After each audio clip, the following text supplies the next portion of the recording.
Hello everyone, my name is IXTHREE and welcome back to the iSV server. Today we're going to do a little look around the server to see everything that's been going on because I have been busy. We're starting off here in Yacht Shanty looking at my starter base. It's a Minecraft shipwreck made of bamboo and mangrove. Two of the hardest woods to get early in the game. This is some of the stuff from the big dig, which we'll be showing off later. It's simple, has a bed, some furnaces, blast furnaces, and a chest. And then if we go down here, we have all the storage. This stuff needs to be sorted, but it's going to end up in these barrels. And then bulk items like shulkers of stone, andesite, deep slate will be coming into this one. And then I gotta figure out how to label it all. But yeah, I haven't spent much time here. We're going to go off to the industrial district now to show you where I've been spending most of my time. Okay, we are in the industrial district now. A lot has changed since last episode. iSV works very fast. These are the current projects that are being worked on that we're looking for resources for. Why are you around? Where do you belong, sir? How did you escape? You shouldn't be wandering around. Let's just boat you for now, in case you're actually needed. Thank you. Okay. So here we have the iron farm I was getting ready to work on last episode. Let's go up top.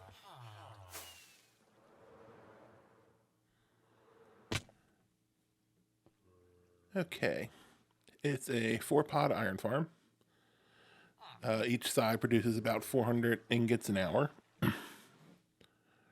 which is nice for a server this size.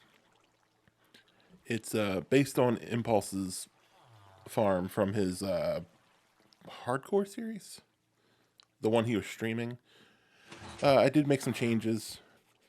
It's the same one I use in my single player world. Beds are all on the same level. It doesn't have the breeder attached. And I use redstone to force block the zombies' line of sight every once in a while so they have a chance of sleeping. And it's all run from a Etho hopper clock. And it's been working pretty well. It worked well in my single player, and it's working well here. And we have the golems drop down to this collection area, and they all go off into the lava.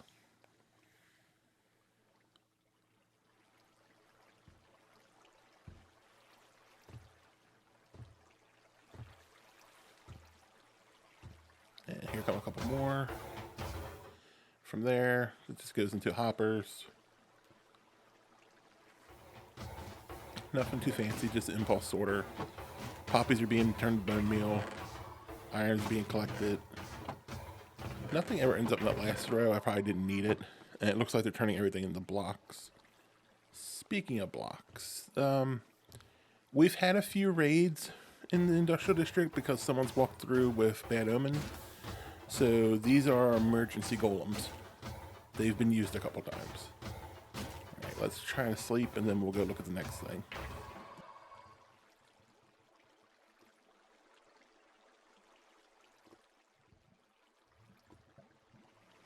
Okay, next up is the slime farm. Fob designed this for the season, and I helped with it. A lot of people helped dig out the perimeter, but it's Pac-Man themed, which is nice because it reminds me of my Ravagers from last season. We got Inky, Blinky, Pinky, and Clyde.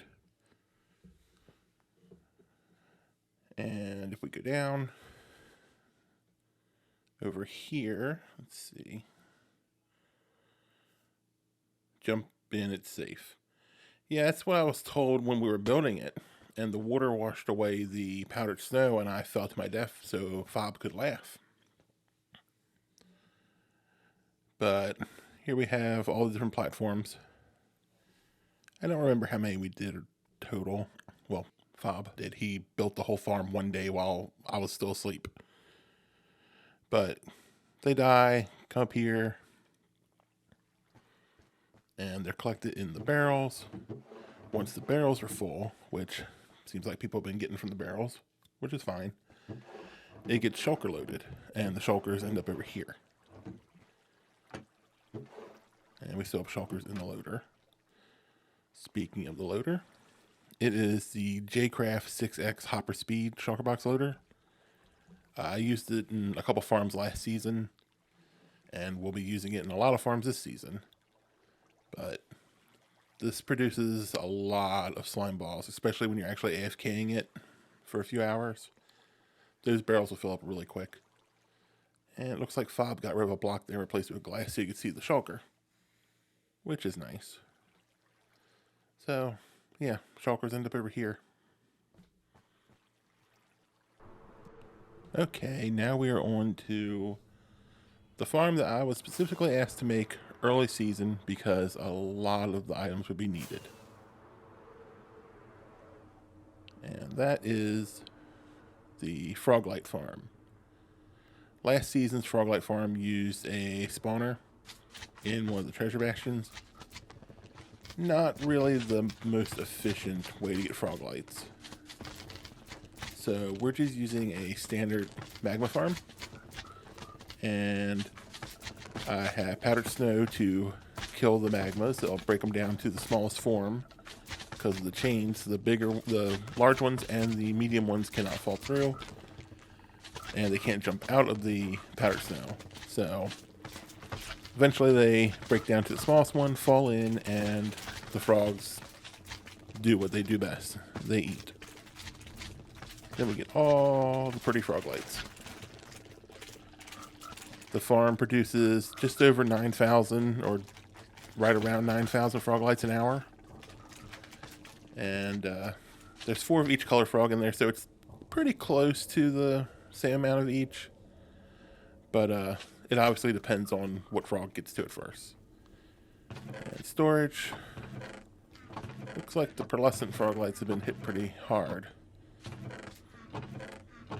Plenty of ochre. Well, 4 double chests. And the verdant, 3.5. People finally stopped taking from the first line of chest. And magma cream's coming pretty fast. Might need to put a overflow to lava just to get rid of it if something happens. And we have an Elmengo hopper minecart breaker, which is really nice for something of this size.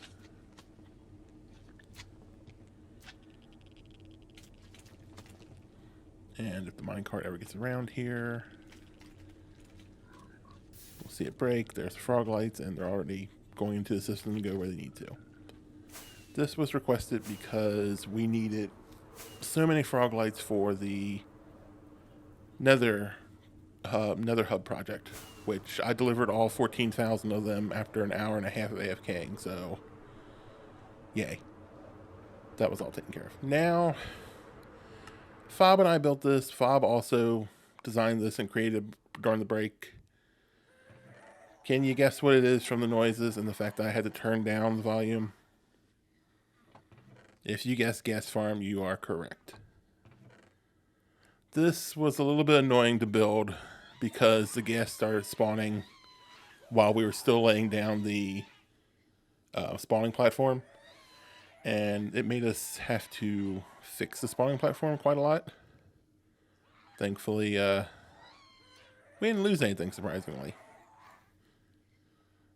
But let's go up top. Need to get a couple rockets. That's not my under chest.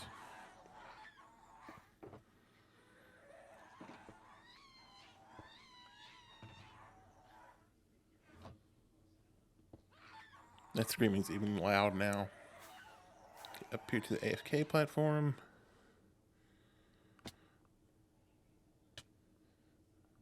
And we'll go look. So they spawn in, and there's wither roses placed so that they are touching the wither roses when they spawn in, which causes them to die. And then we have, I believe it's 54 hopper mine carts running to do all the collecting. Stand here, look cute. Okay. Am I doing it right? Let's use this for the thumbnail. Perfect.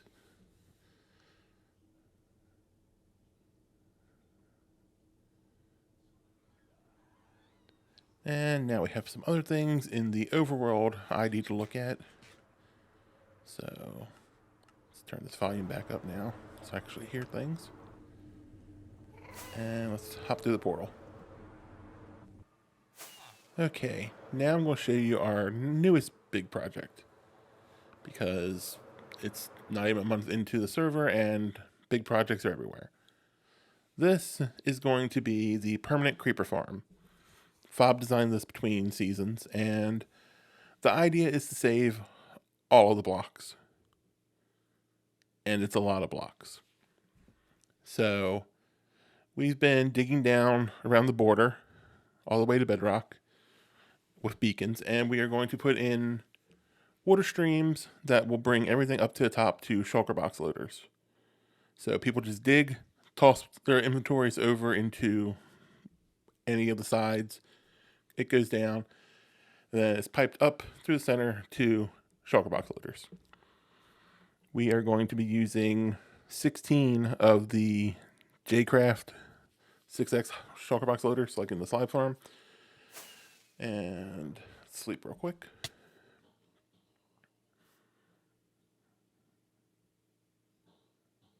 Hello. Sleep, please. There we go.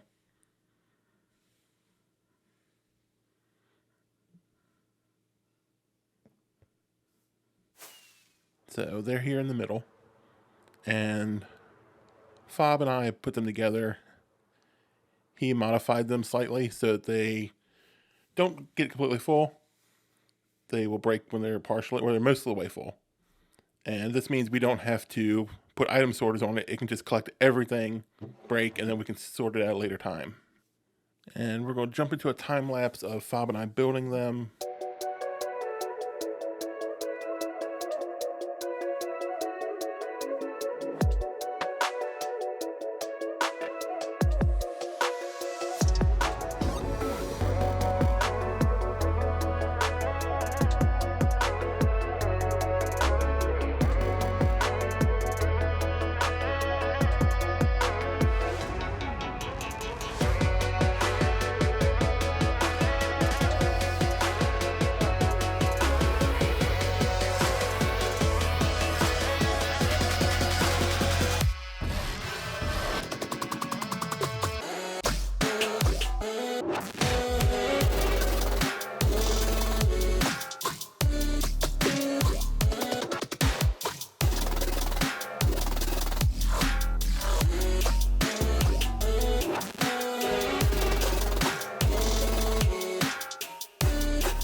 Okay, so we are in the Nether now.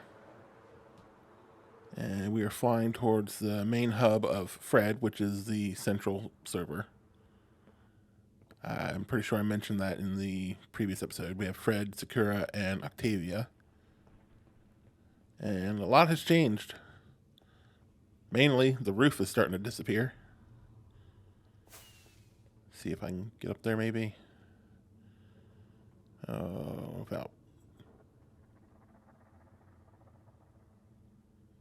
Mumbo, is that you?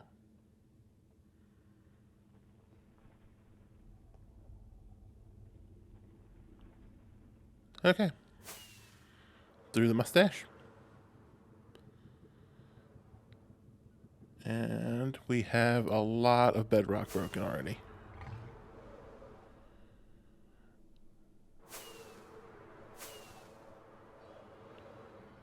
Renegade and Dark have been working on this pretty much non-stop.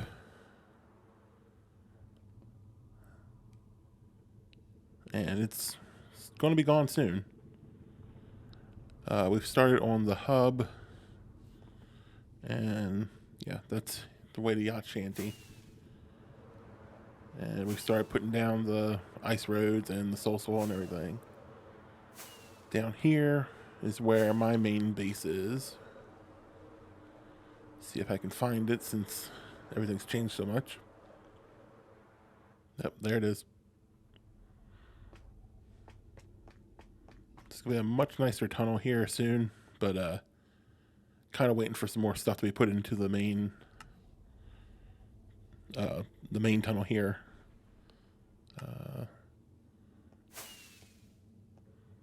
That's basically the room I have to work with based on the schematic for what the tunnel is going to look like. So this needs to actually move over slightly, but let's pop into the base and I'll show you the little bit of stuff I've done there so far.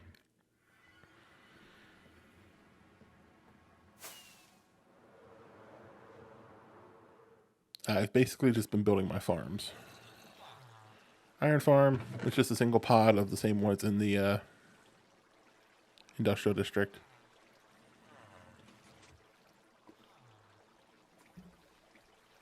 Haven't really been here too much to AFK yet.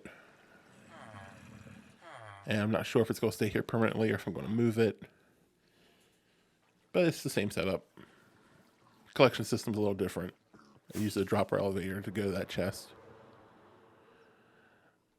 Up here is not pretty, but it's functional, which is what I need because I need to build farms to help with some of the community projects. So here we have I can just go up here. We have a nether fungus farm. Right now it's set for the crimson. Just shifts back and forth from bone meals and I get the crimson fungus.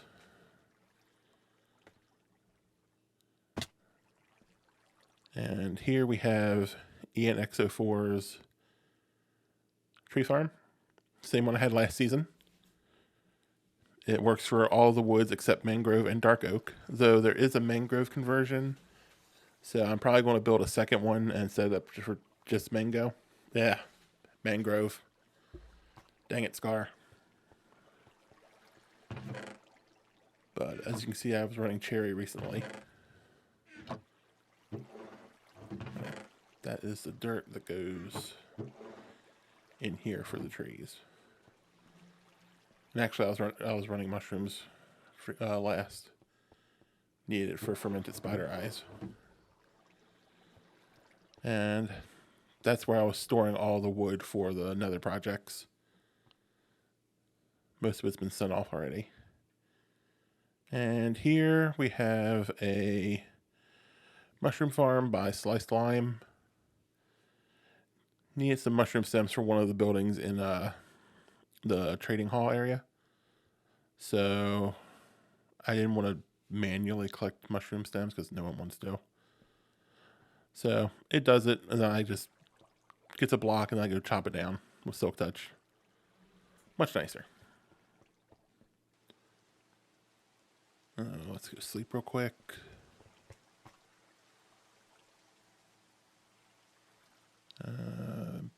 Okay, people probably aren't going to sleep.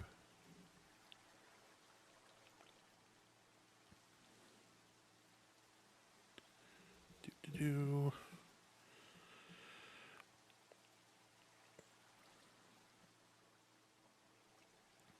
Yeah, no one's gonna sleep. Okay.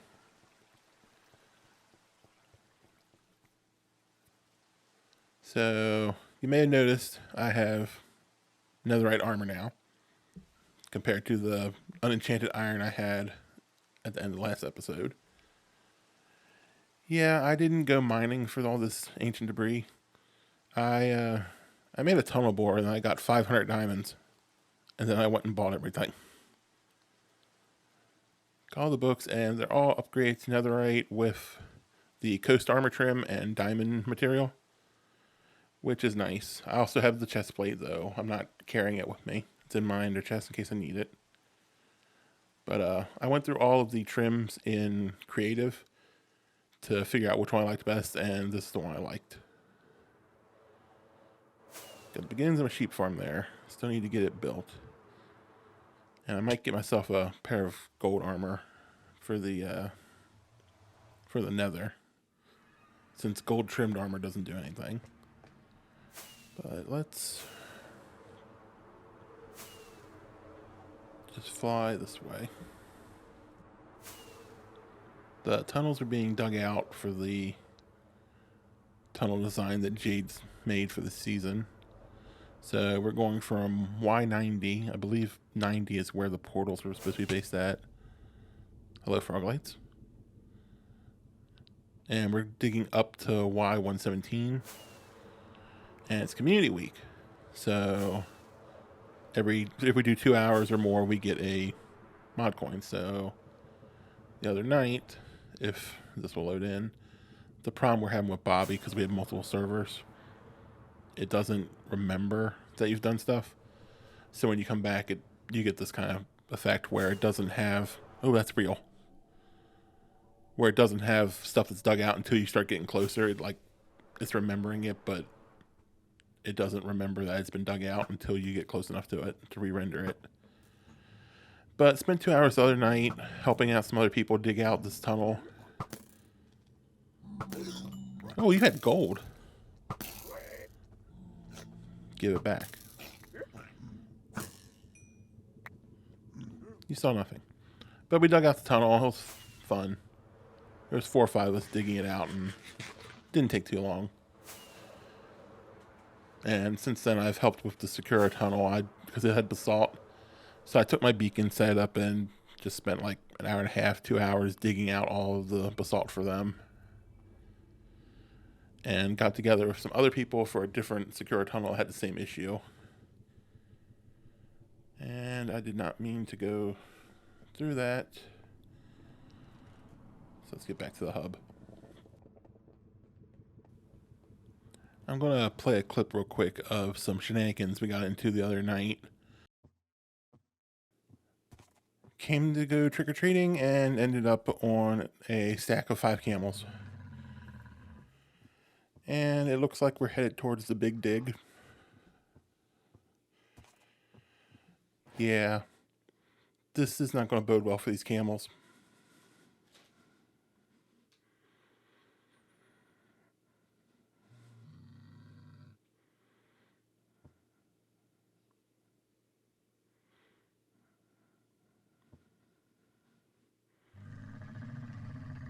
I'll definitely live. I have a totem.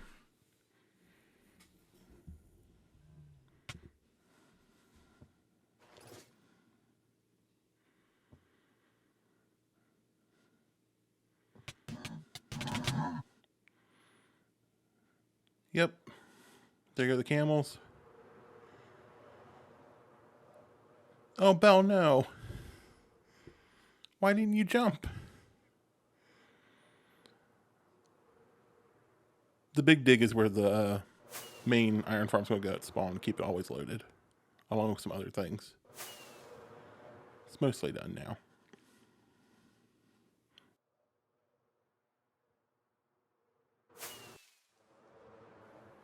Okay, we're back in the industrial district. Came in here the other day. Actually, maybe an earlier day. And Salfie and Mao were building these farms. And I had to point out that the wheat guy would not throw to the guy in the middle, like the potato and carrots guy, will, because he will try to make bread. So I went ahead and put in first we replaced the farmer because he did not have seeds in his pocket. So I put in a hopper minecart in a very convoluted rail system, and what is becoming my favorite clock now to collect all the wheat that he throws on the ground. And we had to do it a second time because I forgot that we needed trapdoors. So he was making bone meal. I was on the other side of the server, and I get a message saying that the guy's making bone meal. So he got replaced, and now we're getting wheat. And now I'm going to go do some trick-or-treating, because I didn't get to do when we were on those camels.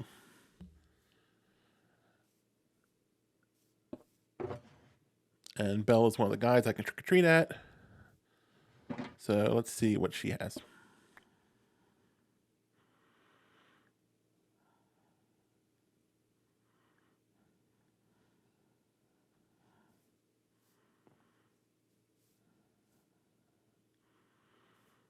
She's going to shuffle papers, and I say stop, and whatever paper she's holding is what I get, whether it's a trick or a treat.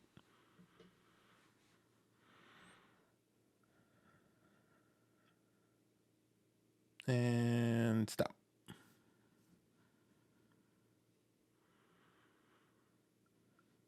What do they get?